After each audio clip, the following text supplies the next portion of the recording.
comes from the Spirit with glorious light. Confident living cleanses my soul, giving the Spirit fullest control.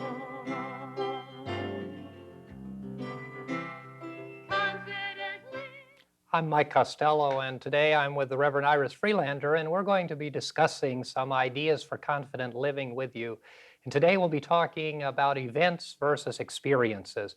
In our daily lives, we believe so often that the experiences of life have a determination in terms of how we feel, react, and respond to the circumstance and situation, and how the events impact upon us. But in reality, the events that take place in your life and in my life don't have as much to do with our ability to cope and deal with things in a positive and affirmative way as the experience that we have.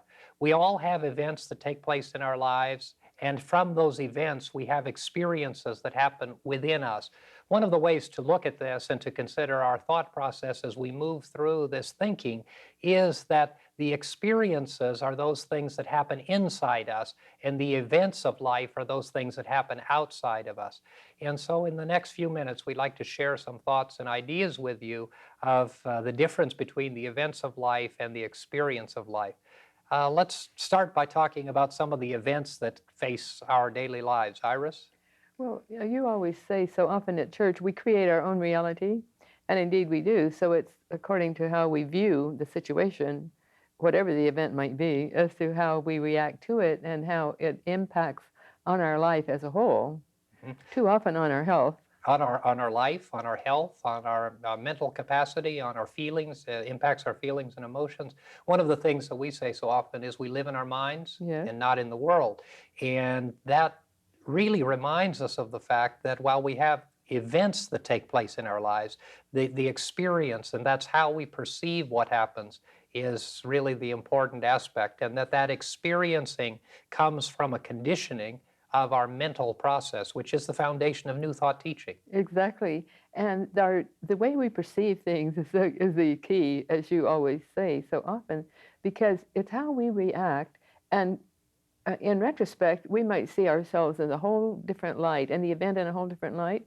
So if we can stay positive and live in the now, that's the important aspect, I think, because if we live in the past, we're going to have regrets. If we live in the future, we're going to have apprehension. But living in the now is the only answer. It's the only answer, and as we live in the now, we have to be in the midst of our experiences. Yes. And I think so often people of traditional religious backgrounds, people of very liberal New Thought backgrounds such as ours, take different approaches to dealing with the experiences of life and the events of life, but so often we want to explain them away, or we want to understand why they've happened, or we want to understand what caused them to be, when in reality the important aspect is how we respond and react internally to what happens. That's the only real thing that's involved there, just how we react. It's so important that we keep it, that we stay positive, and that we have faith. And everyone has some kind of spiritual roots, background, and we need to go back to those roots and see how they can help us. And if they can't, then we need to find new nutriment, spiritual nutriment. And as we live in this country, there are so many various facets and ways that we can gain in that way. There are all the various churches, temples, and so forth. And then there are many facilitators in various fields. So we're very fortunate to live here. And then so many people just wallow in their own misery instead of looking outside themselves. And I think that's an important aspect, that when we talk about misery or suffering or difficulty or challenge, whatever the term we want to use, everybody has difficulties, and everyone has challenges, and everyone has illnesses and relationships that end or that don't go the way we plan them to go. All of us have financial challenges. All of us have health problems from time to time. And so it's the process of being able to experience those events in our life and to experience them in a positive way. That doesn't mean that we want to necessarily welcome everything, but it does mean that once we're in the midst of an experience, just as you said, we're in that moment, and we're in the experience. One of the good ways I think that we can kind of simplify this thought process is that when we talk about events versus experience, we can take a movie Yeah. and we can send, if we go to a large theater, there may be several hundred people who go into the movie. The movie's the same, whether it's a mystery or a love story or whatever it is, the movie is the same. But all of those people have a different experience when they go into the movie. Some people will say, oh, it's a wonderful movie and it's well done. Others will say, it was the worst thing that I've ever seen. Some people will be depressed by it. Others will be happy with it. And so the experience is different while the event is the same. And that's exactly the way all of the events of our lives are. Yeah. And even though the events of our lives are much more personal than a movie, the fact is that every experience that Iris Freelander or Mike Costello or anyone else has is an experience that others have had before. And so the uniqueness of the experience is what we believe it to be. And the experience itself is a result of our mental conditioning and the process of our mind and how our mind responds and reacts. Yes, and we view it from our own, every event from our own frame of reference. And if our frame of reference is that of upliftment and happiness, then it's one way, and if it's not, then it can be devastating. So again, living in the now helps us to stay more upbeat and to experience things in a positive way instead of the negative way. There's a young man, Dunvalo Melchizedek, who's going around the country teaching, and he's a New Age teacher that he is quite interesting to me. And he's saying that August 7th, 1972, the sun had somewhat of an explosion, and the sun is masculine and the earth is feminine according to the Mayan tradition and the Druids, the more ancient religions. And at the time, August 7th of 1972, when that explosion occurred, it created energies on Earth that caused male-female relationships to be more abstract, if you will, so that they don't even, couples don't even hear what the other is saying. And I think I think there's something to that, because there's that energy that's permeating everything that's caused the chaos in the world. And it seems that because things are moving so rapidly in the way of change, people just can't be caught up. And so they have more of a propensity for being moody and for being sad and for being depressed and so forth. Mm-hmm. And that goes back to the issue of the perception that people have. Yes. Based upon the realities of Yes. life, and whatever has caused the reality, that those in a relationship situation, there is that conflict and there's that difficulty. And so the process is to move into how it is we respond to it, how our mind responds That's to right. it. And sometimes we have to work harder to stay centered and to respond in a positive way, because the energies are different at different times. Let's talk for just a minute about that. You just used a term that's very common to us and to the New Thought movement, but the aspect of being centered. Mm-hmm. And when we talk about the experiences and events of life that create difficulty and challenge for us, we need, if we're going to have a positive and affirmative experience, that is, we believe Mm-hmm. and know that we can deal with whatever circumstance comes, we need to be in a situation that allows us from a mental standpoint to respond to that. And centering is very fundamental to New Thought, Christian thought, or Christian teaching. And that is the aspect that is more attuned to maybe an Eastern philosophy. But why don't you talk for a few minutes? Well, it's centering is just attuning yourself to divine within, the divine within yourself, to God the whole, Creator God who made us. And it's so, it seems simple, because when we meditate, which we do at our church regularly and at home regularly, as we meditate, we are attuning ourselves to divine, the divine within, to divine Creator God. And it's just that simple. There is, everything is, as you always teach, is created by vibration, and there's an energy pattern to all of life and all that's animate and inanimate. And so as we attune ourselves to God the whole, we are out of our little self and into our higher self. So as we go into our higher self and function from that level, then we have access to information that we wouldn't have when we're just functioning from our conscious mind. And that's why so many people who are successful in business, and I'm sure that you would agree this happens with you, that when you have a knotty problem to work through, then you center yourself and you're quiet and you look to the inner for guidance. And that's really what it is. Centering is centering ourselves with God's own energy, but we have a myriad help on the inner. There's all the angelic beings, the ascended masters, and hosts of men and women made perfect in God.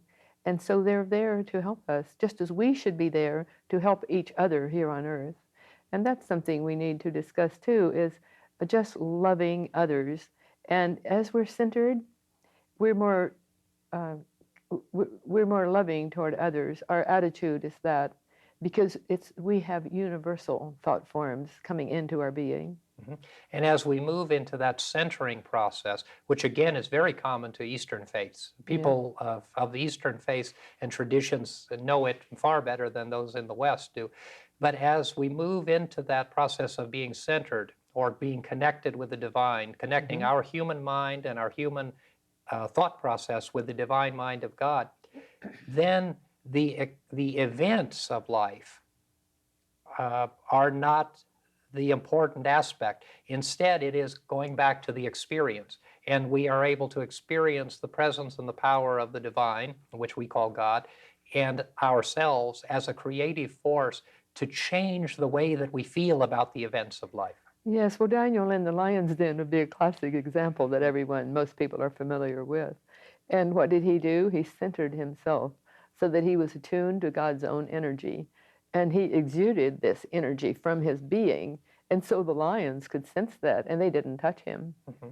And the ability of animals to sense, it really speaks to this issue of vibration and that unseen reality that transpires between all living matter, and that vibration, which really comes from thought, that each thought creates a vibration at all levels, creates the environment in which we live. And so it's the thought creative power and the vibration of thought that creates the reality of experience. And it has nothing to do with the events of life. And so often we believe that some way we should or could control the events of life.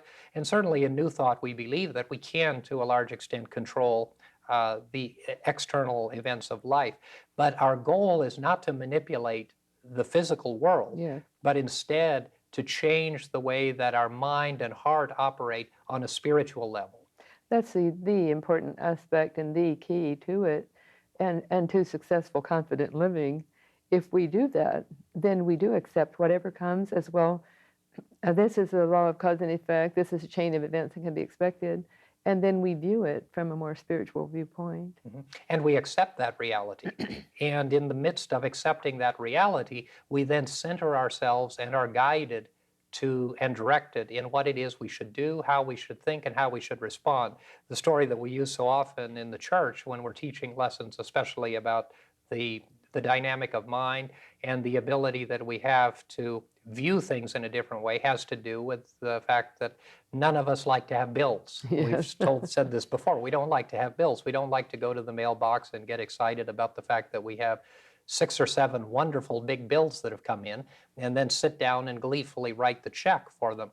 Because our mental conditioning is, number one, that bills are bad, number two, that it's bad to have to give your money away because you work hard for it, and a variety of other ideas and thoughts that we've developed as a people and as individuals. But in reality, if we have bills, it means that we have something substantive. If we make a house payment, we either own or we rent a house, so we have shelter. If we make a car payment, we have a car, which gives us transportation. If we buy groceries, it feeds us and our family, but it also creates an opportunity for the economy to be abundant and to create that supply. So in reality, bills are wonderful. And the bills keep us going, providing us with abundant supply, providing everyone around us with abundant supply, and yet our mind is so set that bills are negative and that we ought not to have them. And of course, one of the tragedies of our day is the homeless situation, and we know that we're faced with that always.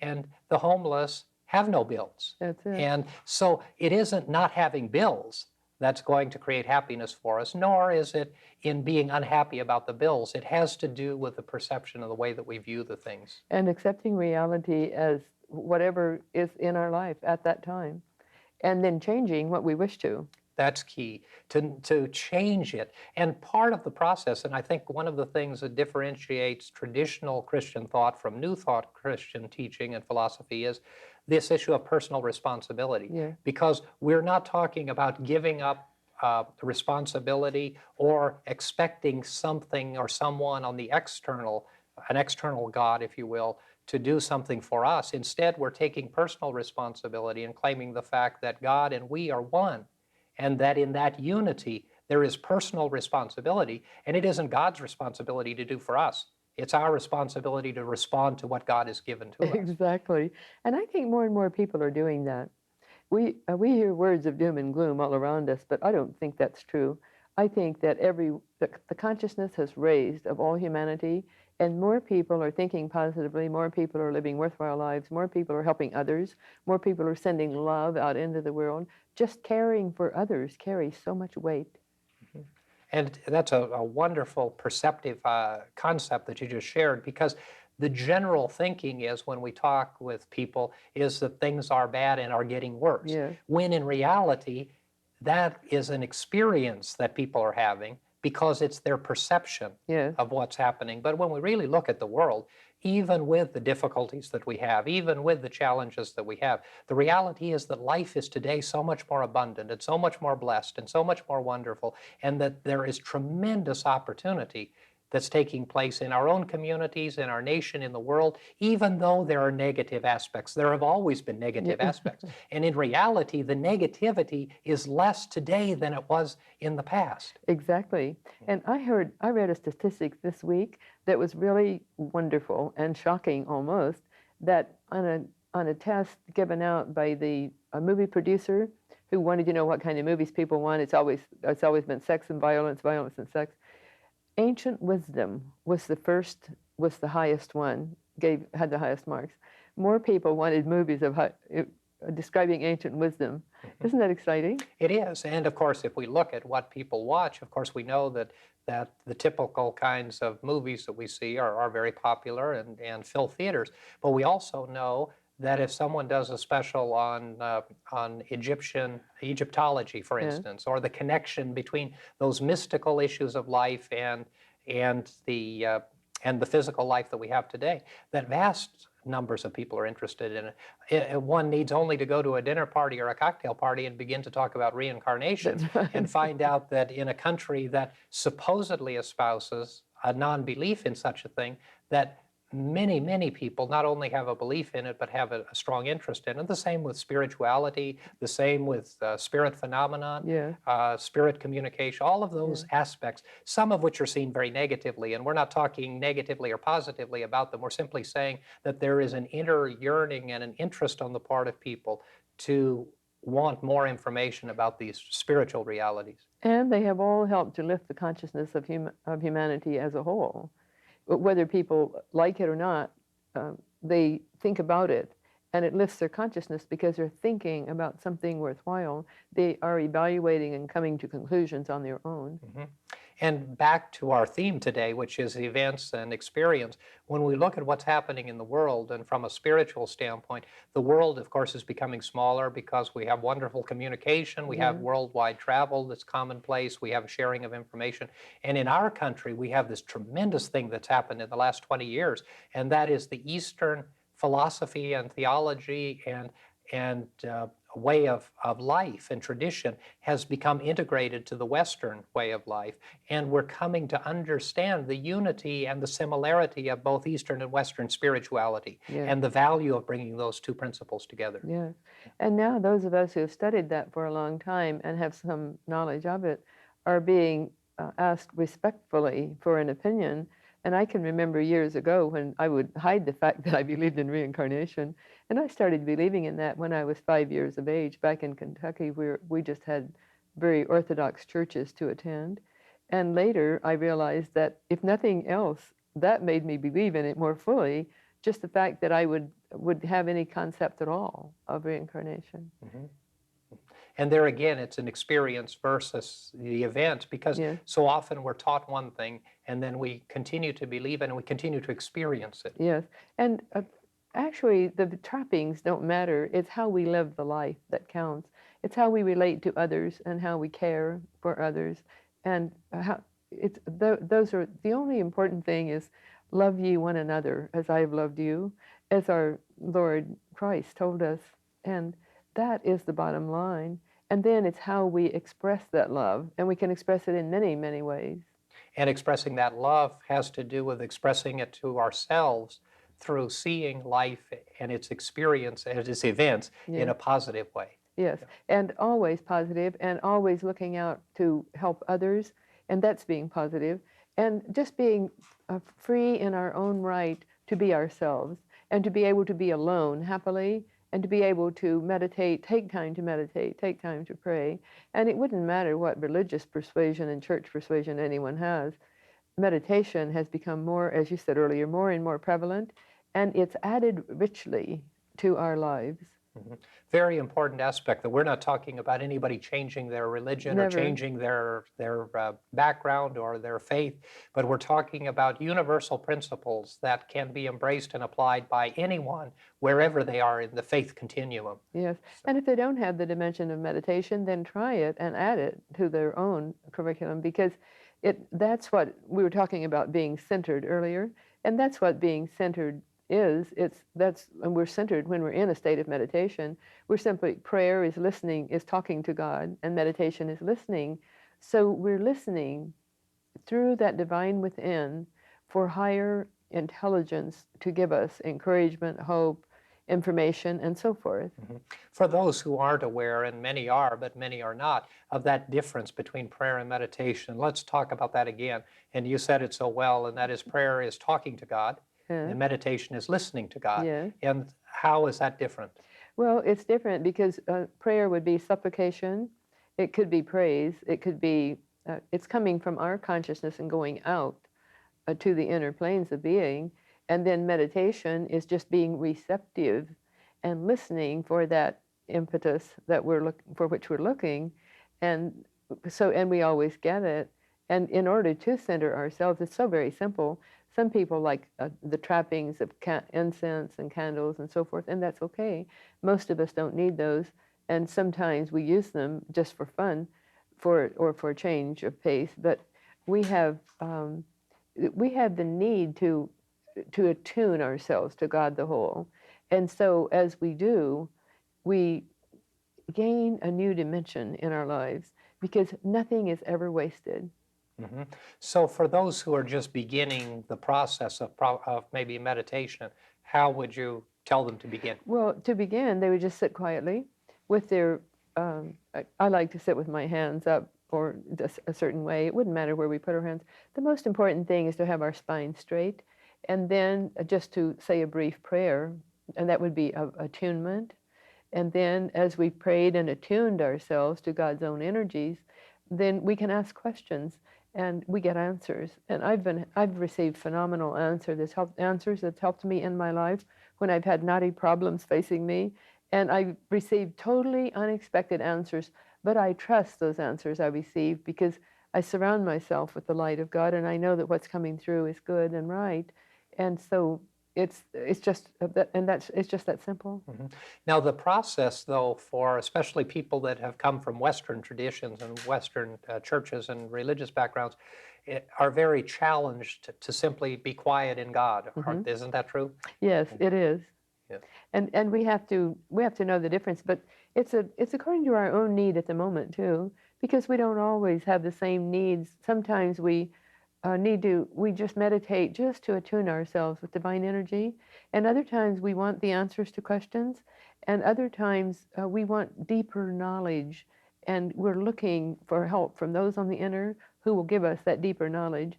So it would depend on our own needs and our own motive and our own for which we're seeking at that moment. And many people who are not accustomed to meditating, one of the approaches that might be very useful and appealing to people is to use meditation as a stress reduction. Yes, that is, well, I've done stress reduction work over the years, and that's what it's been, to teach meditation. I know the most rewarding workshop I ever had was with a group of nurses, and I think nurses are notoriously overworked. And if they're not overworked, they always think that they are, and I believe they really are. So they needed a stress reduction technique. And it really helped them a great deal, because they would get out of themselves and out of their patients' problems, and just be still, quiet, and looking to the divine within themselves. And that it was a wonderful stress reduction agent. And that's what most stress reduction is. It teaches people how to be quiet and still and to look outside themselves. By looking outside themselves, they really look within. It's really looking They're looking within. outside from within. Right. And relying upon the presence of God in us Yeah. to guide and direct us and to open that communication and to allow it to flow both in and out. Yes. And of course, the very fundamental teaching of New Thought is to create that within ourselves so that every minute of every day we're able to have that centered presence and to have that outflow and inflow, to be in unity with infinite intelligence, with the power and grace of God, so that as the events of life come, our experience is always positive because we know that with the presence of God, we'll be guided and directed and we'll be able to deal with the circumstances of life. And to deal from our higher self and not from our emotional self, which is always chaotic, or from our energy body, which is not always strong, but to deal with life from our higher self, our spiritual aspect of our own being. Which has to do with not being in our human mind, or as we say, human consciousness, or race consciousness, as Mary Baker Eddy and the founders of Christian Science and some other leaders of our movement used to talk about the issue of consciousness, that as we're able to move and transition our mind into unity with the mind of God, then tremendous and wonderful things begin to happen, and those things can change our lives dramatically. Yes, and it comes down to the fact that we're living in the now. When we're in meditation, we're just living in that moment without regret, without anticipation, just accepting what is as now and attuning ourselves with divinity. Absolutely, a wonderful statement. And as we conclude this program, we'd like to invite you to contemplate and give thought to those ideas that we've shared with you. And as you experience life, be aware of the fact that the events of your life are not nearly as important as the experience that you have in your heart and mind in response to the events that you have every day. We hope you found this information useful, and we look forward to seeing you next time. With glorious light, confident living cleanses my soul, giving the Spirit fullest control. Confident living rights every wrong, dynamic power helps me be strong. Confident living comforts my heart from such a blessing I can't depart. Confident living helps me expand visions of value, the kingdom at hand.